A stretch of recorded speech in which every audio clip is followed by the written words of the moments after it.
All right.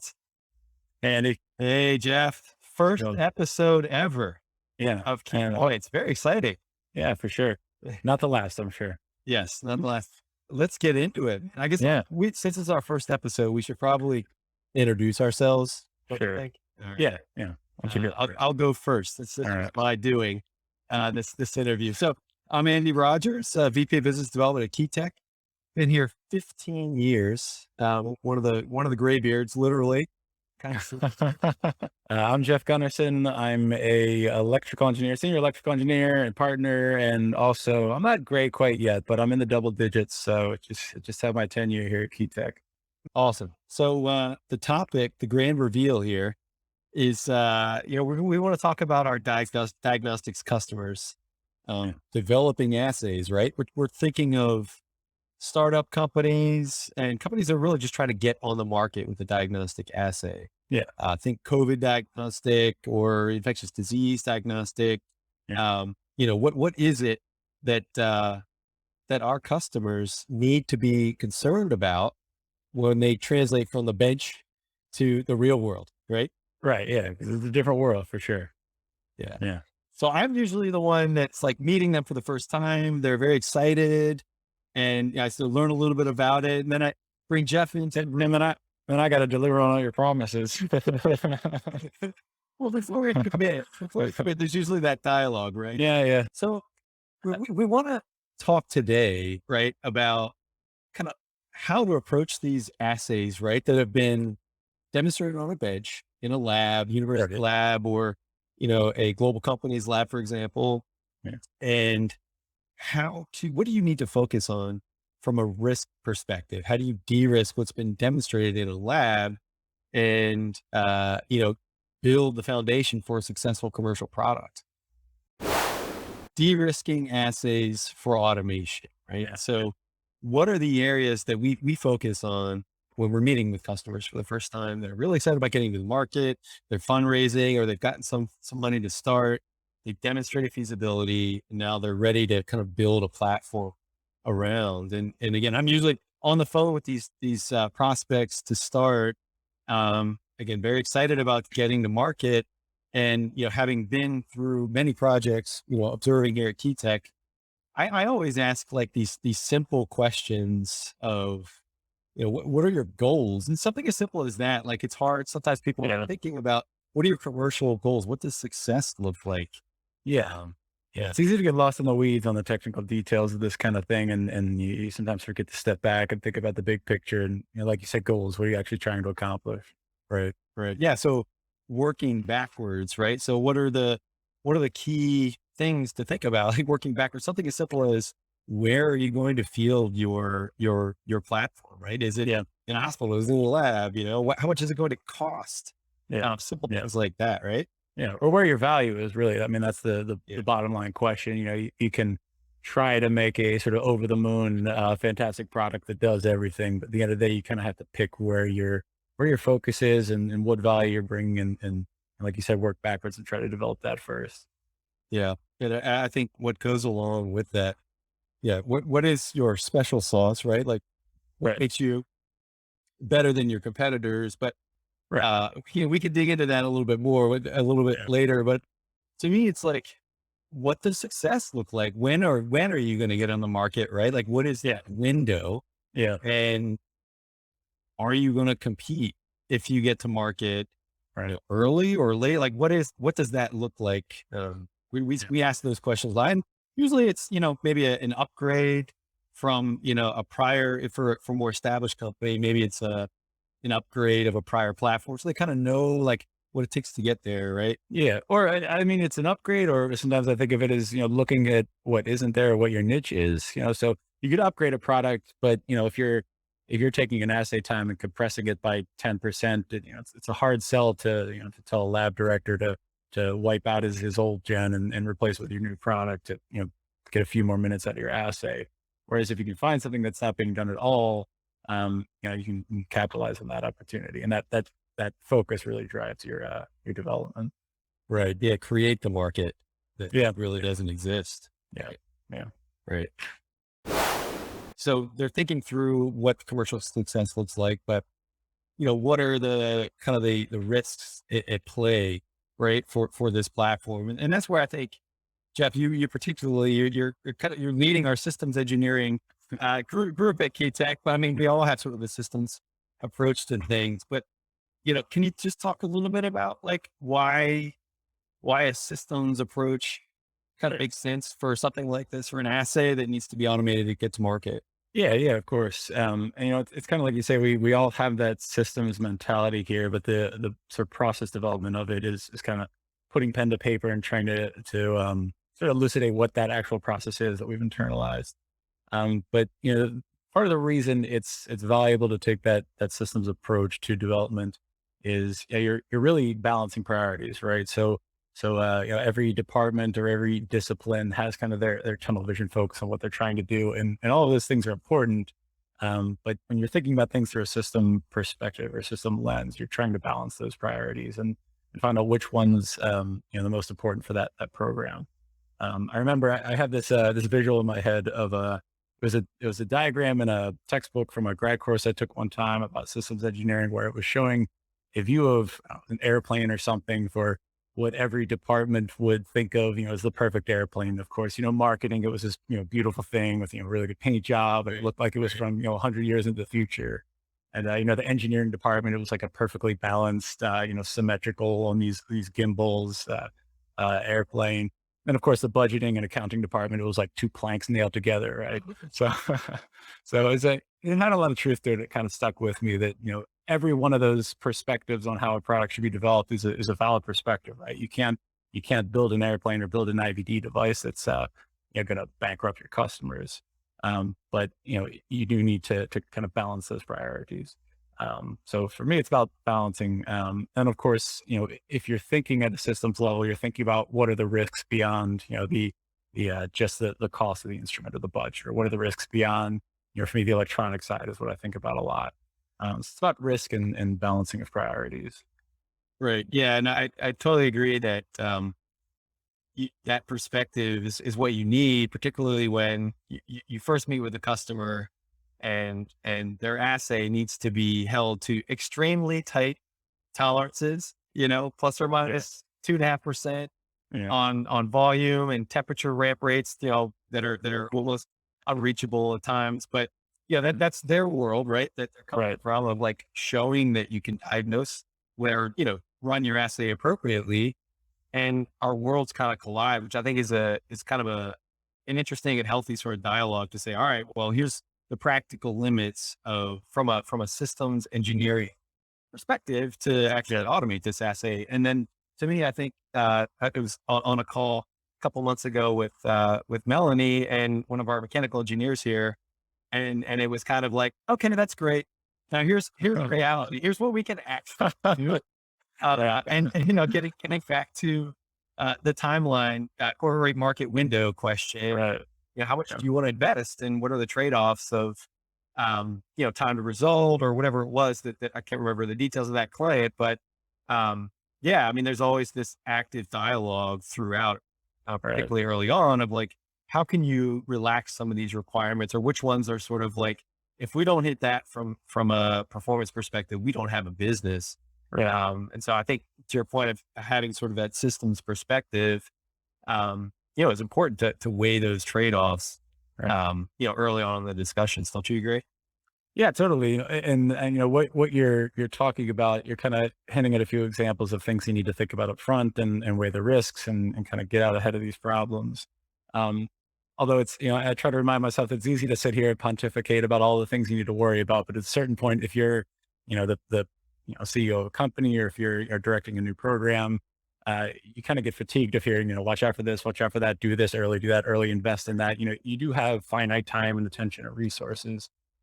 So I guess to bring it back to our kind of content that we're going through, one of the intentions we had with that, as we've been talking about it, is to try to help someone in that position, a stakeholder in that position, try to wade through some of those, all of those things that they're supposed to be thinking of, and try to weight them with respect to each other.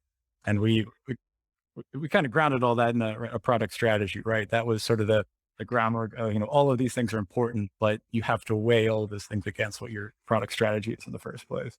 Yeah, these are like big, big questions that have real impacts on Yeah. timeline. So I guess maybe I'll put you on the spot, Jeff, and say like, Yeah. Lay it on. what are, what do you think is one of the most challenging parts of automating an assay? And think from like, like a startup company that's really showing a promising Yeah. sample in result out. We haven't really even gotten into like what an assay is, but Yeah. Yeah. we can talk about that in a few. But what do you think is like one of the hardest parts of automating an assay in a commercial, Yeah. diagnostic platform with a Yeah. consumable and an instrument, a readout, an algorithm? I think I'm going to give you kind of a squirrely answer, but I think it's still the right answer. I think the hardest part about all of it is decision making, right? Because you want to be able to do everything and to have a completely automated instrument, and you want to be able to have a nice UI or user experience. You want to be able to have a super specific result, but also have a sensitive result. You want to be able to drive clinical action. You want to be able to, have this instrument used in a laboratory or a desert or a tundra, used in any number of environments. At the end of the day, I guess that there are finite resources, and you have to sort of engage in a long series of decisions about where to invest those resources and what to prioritize in your development. Um, I guess if you press me for a more specific answer to what's hard about it, I would say it's what Keytech does. That's what we're pitching here. So it's the engineering and the technical de-risking. That might be a slightly myopic view, but I think there's a lot of truth to it. That making sure that a product that is a technology centric product and is doing something sort of on the cutting edge of the the industry. Obviously, the technical portion of that and the sensitivity analysis and the engineering that goes into it is going to be the chief challenge there. Yeah, I think to be a little, so great response. I mean, to me, I think the most, um, I guess one of the most common aspects of commercialization that I feel like startup companies who are trying to automate an assay haven't done is understanding how their assay performs at the environmental limits. I mean, it's Right. as simple as that, right? So Sort of. I'll encompass environmental conditions as like, obviously temperature, humidity, but then a lot also with like optical systems, Mhm. will the optical measurement work if, If you you put it know, next to a window. right. If you put it, Yeah. or if there's Yeah. just like sort of natural vibration in a building that, your lab doesn't have, Yeah. Or thinking through. Yeah. yeah. Or if it's crooked. I mean, that was a one late stage lesson on a project a few years back that somebody thought about, what if it's cocked a little bit, and then there's sort of gravimetric flow to one side of the instrument. And it's really tough to think about things like that because you just sort of make these assumptions about temperature and and your environment and gravity and things like that. But Right. if you kind of have the discipline to think about those things up front, then it can save you a lot of pain long term. We were talking about pitfalls, I think, and I think we already hit on your value, trying to understand where your unique value is. I think I keep coming back to the same themes about you knowing your unique value, knowing what your product strategy is, kind of guiding your decision making through that. So Yeah, we talked a little bit about this before, but knowing your value in the special sauce. So, for example, you brought up in some dialogue about uh, does it make sense to go, for example, sample in, result right, out? yeah, If that means you're going to get to market later, you will get to market later than if you were to create a platform, for example, that only has your detection right. technology and your measurement, and maybe you're doing manual sample prep or leveraging another platform that already exists. So Right. Yeah, yeah. I mean, it takes a certain amount of humility about it to say, where am I really, really adding value? And if I could focus my limited resources, especially as a startup company or, a company that doesn't have, an existing revenue base, you really have to get that balance right. And it's like you said, if you don't need an instrument to go from, blood in to clinical action out, maybe your core, value is being able to extract DNA from a small volume of blood or something, or maybe from just a vacutainer and use it for a number of different assays. But you could focus on that and sort of you know um, I guess, outsource the other parts of that assay to existing instruments, then, you're going to get to market a lot quicker and learn from that iteration. Right. I'm definitely a fan of that, simplicity, speed to market, learn what you can, pivot along the way. But, Yeah. there's definitely value at times to go sample the result. I mean, think of Right. all the COVID diagnostic, point of care platforms on the market Right. today. Yeah. It wouldn't make sense to have to do Yeah. or more manual sample prep, Right. Yeah. sample the result out kind of right Yeah. away. Right. Exactly. When we started, talking about this months back, we tried to, you and I were coming up with this framework for what an assay is, and it's an interesting exercise because on any given project, what the assay is. Such and such a company is taking blood and producing a clinical result for whether that person has a certain genetic condition. So try to step back and think about what are those what's the framework of an assay that you can kind of fit most IVD assays into? And so you mentioned, sample to answer, right? So sample collection is always at the beginning of any given assay. And that sample might be, blood or spit or stool or any number of other gross substances. And then from that sample, you're usually trying to extract some kind of target, right? So some genetic target. So from that sample, you have some extraction step. So, and that means basically busting open cells, pulling out, the DNA using, presumably some kind of magnetic capture, and then amplifying that. So you perform PCR, DNA amplification to get abundant copies of your sample.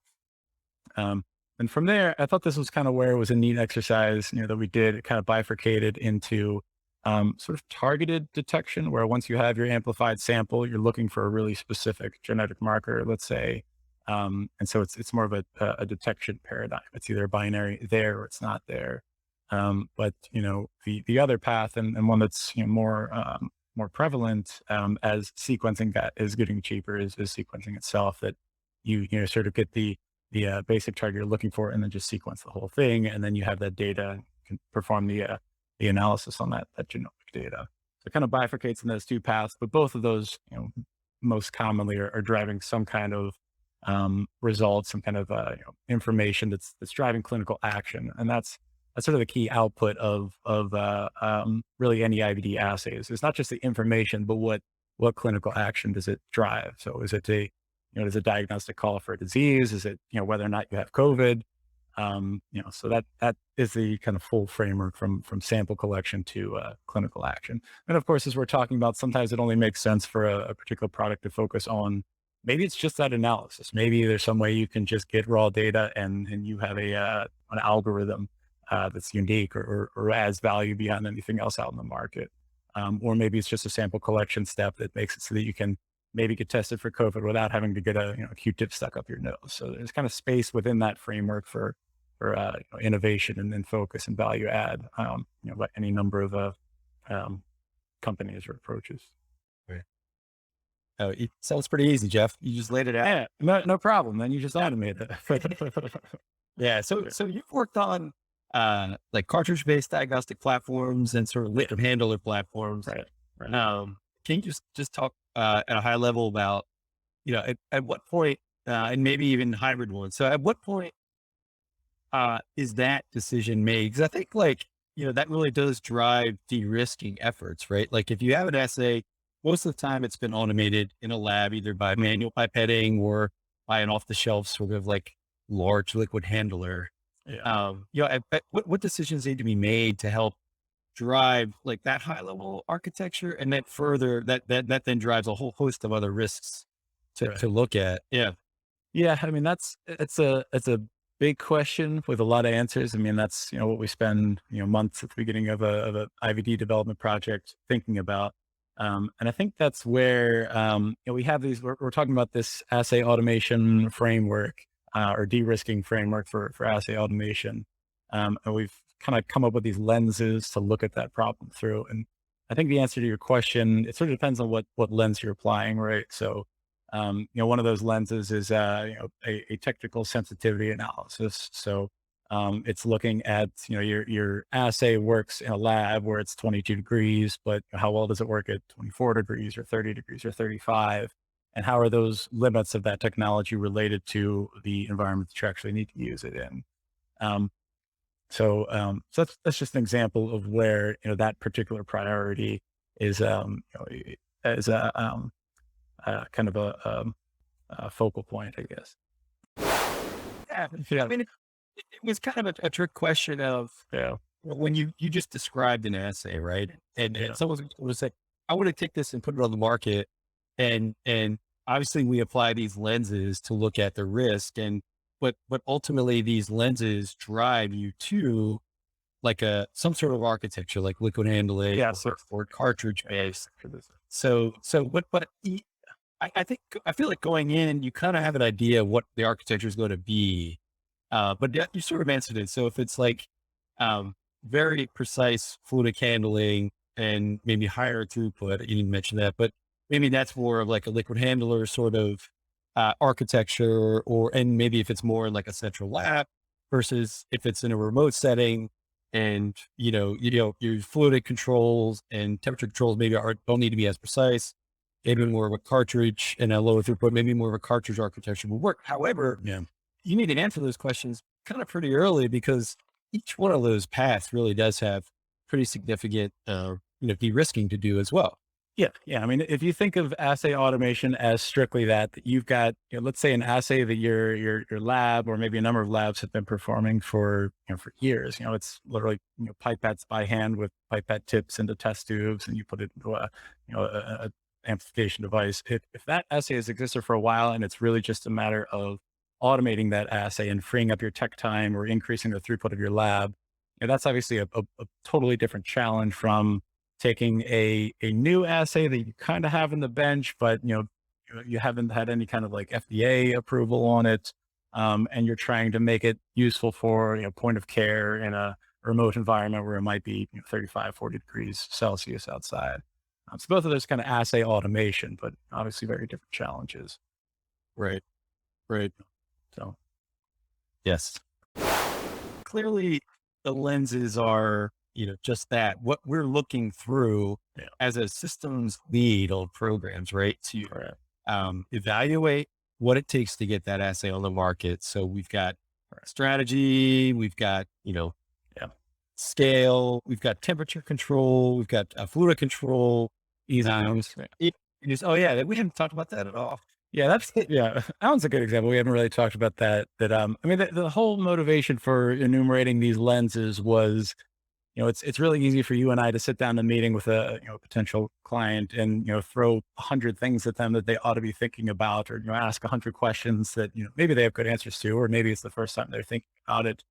But at a certain point, that deluge or that long list of things to be thinking about kind of gets difficult to grapple with. Whereas if you can kind of systematically go through these different lenses, then you go, okay, when I'm thinking about ease of use, I'm not going to worry about scale right now. I'm just going to set that aside and think about, is there value added by making my instrument easy to use? Because in some cases it really is. If the time to interact with your instrument is minimized, or the chance for error, or even just the experience, there is an element of user perception. If it's just a pleasant experience to interact with that device, that may not have direct clinical value, but it still has value, for the success of your product.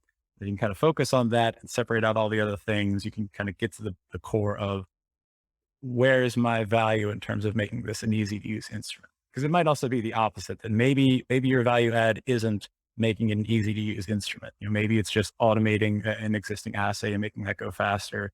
And your users are, they're technicians in a lab, like people who don't really need those cues, as well as somebody, who's a common person working at home. Um, and then on the other side of that, one of those other lenses we talked about was scale. Like, how does your product scale at quantity? And that's obviously a pretty different consideration from ease of use. So the idea was you could go around these lenses and just sort of focus on that and think about where is my value in this this specific focus.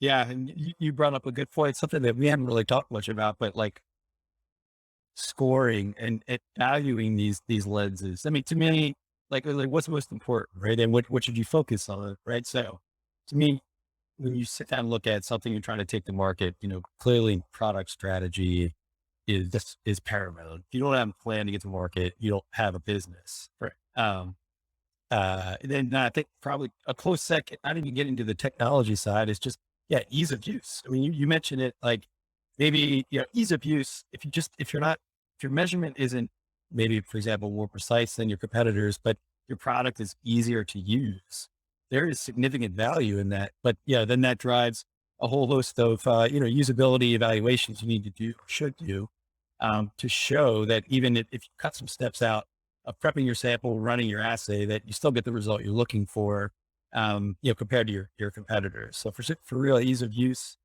for sure, ease of use is, one of the key lenses we want to look at, and ask key questions, important questions, to our prospects, early on.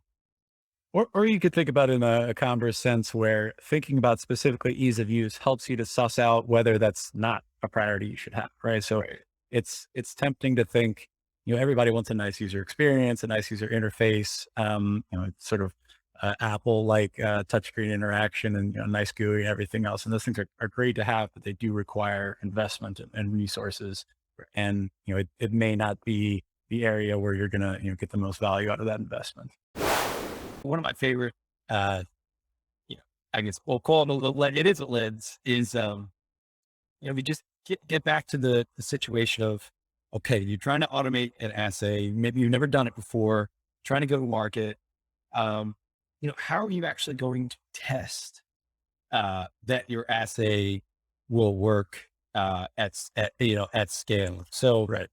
for us, design for test for Key Tech, I think design for test is core to what we do.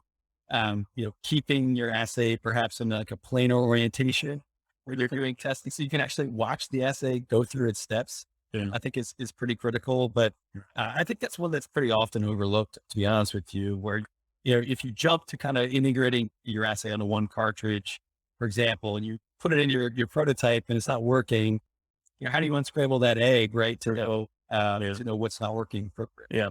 Yeah. I mean, it is really difficult to have the discipline to, when you first get let's say you get a end to end run on a new assay or new product, it's a really exciting moment. It's a milestone in every project that's trying to do that. But, the difference between doing that one time and doing it, 99.8% of the time, 998 out of 1,000 I mean, that's potentially years of development, depending on what the assay is. And that is what scale is, right? If you run 1,000 assays and two of them, fail for unknown reasons, maybe that's okay. But again, it comes back to what your strategy is or how accurate you're trying to be. And those problems, by their very nature, don't tend to crop up until you have the whatever it is, the prototypes or the cartridges or the infrastructure in place to run 1,000 assays. And it can be difficult to get that kind of information early on just because you don't have the infrastructure in place. But if you're thinking about it and planning for it, it can be relatively low pain. Yeah, I mean, design for test in my mind initially is like, yeah, design an integrated cartridge that, or, automated platform that you can actually evaluate each step along the way. But I think the right way to do it and the way we typically approach it, right, is break up that assay into multiple steps, right? Run multiple tests on the subsystems, right? Right, right, yeah. If we can, I mean, it's like you said, being able to literally look and see that cartridge. It seems like a kind of a nice to have, but it really is almost critical that if you're boiling fluid while you're running PCR, Right. your instrument's not really going to detect that, and you're not going to know it until it ejects it, and you see the burn marks on the cartridge and the weird burnt fluid and corrosion. If you can see that happening in real time, you can figure out, did it happen on the first cycle or am I, building up thermal energy in my cartridge and it's happening on the 39th cycle? Being able to see that in real time can save you weeks, if not months of debugging or engineering effort. Right. So, what we're talking about testing, I think, coming back around to also what is an assay for? It's for generating a measurement, reporting a result one way or the other, and an often overlooked, aspect of, I guess, de-risking, right, is like evaluating the data that's been collected, right, and what data needs to be sort of handled, and how does that impact the architecture of the system? You want to talk about that in your experience? Sure. Yeah. And I think there's kind of two pieces to it. If you think about it from a sort of data and algorithm perspective, there's the algorithm itself, right? So you're getting some kind of raw data, which itself is probably not going to tell you what you need to do, and then you're doing some kind of algorithm on that to produce a result. And the other piece of it is just the, um, I guess you could call the infrastructure to generate and handle that data, which is whether you have a computer inside of this device or what kind of processor it is, or how you're just moving that data around, whether you're doing that processing on the instrument or if you're offloading it to a laboratory system, an LIS or something. So kind of the architecture framework of that data and processing. I think the second one is becoming a little bit more of a big consideration on IVD platforms, just because of how commonplace sequencing is becoming, right? So when you run sequencing, you're generating, terabytes of data that has to, be generated and stored somewhere and transmitted. And, as fast as computers and Ethernet systems are, it's still a non-trivial consideration of where you're putting that data and how you're storing it long-term, how you're processing it. Um, so, those considerations are, can be sort of hidden, since they're kind of the software considerations. And we all kind of joke about how you could fix problems in software, which is not true. You shouldn't just fix everything in software. But that quip is kind of based on the idea that it's hard to see what's going on there, algorithmically, and from a data processing perspective. So I don't know if that quite answered your question, but No, it did. I think the two-part aspect of it definitely makes sense to me. I mean, one of the things I see a lot is like, what sample blood were you using, right? Like simple questions like that, if they're not documented well or consistent, you don't really know um, what the data really means, right? That's number one. yeah. Demonstrating your measurement first, like what were the conditions, and then secondly, yes, to your points about architecting the right platform. Yeah, Yeah, I guess, yeah, when you think about data, there's kind of, again, two pieces to it. There's the data that you're generating as a product of processing, but I think you're talking about data, um, for your program, right? The data on how many runs out of 1,000 were successful, or how many milliliters of blood did you need for this run, or you know what was the exact temperature of your thermocycling subsystem throughout. Um, which in a lot of ways is an even more challenging problem, right? Because you don't have the infrastructure for that data collection at the start, and you also don't necessarily know what data it's going to be that you're going to care about. So it would be nice to, and we've had this experience, in our obviously years of developing products where, um, a client might be really, really conscientious about trying to get a lot of good data on their instruments. So we've even had clients who've kind of drafted electronics diagrams for what their instrument should look like, at least from a prototyping perspective. And on paper, it looks great because you have pressure measurements at every point in the cartridge. You have temperature measurements everywhere. practical. Yeah, yeah. At a certain point, you've got a circuit board that's that big, and the a long you spent a long time developing software for that.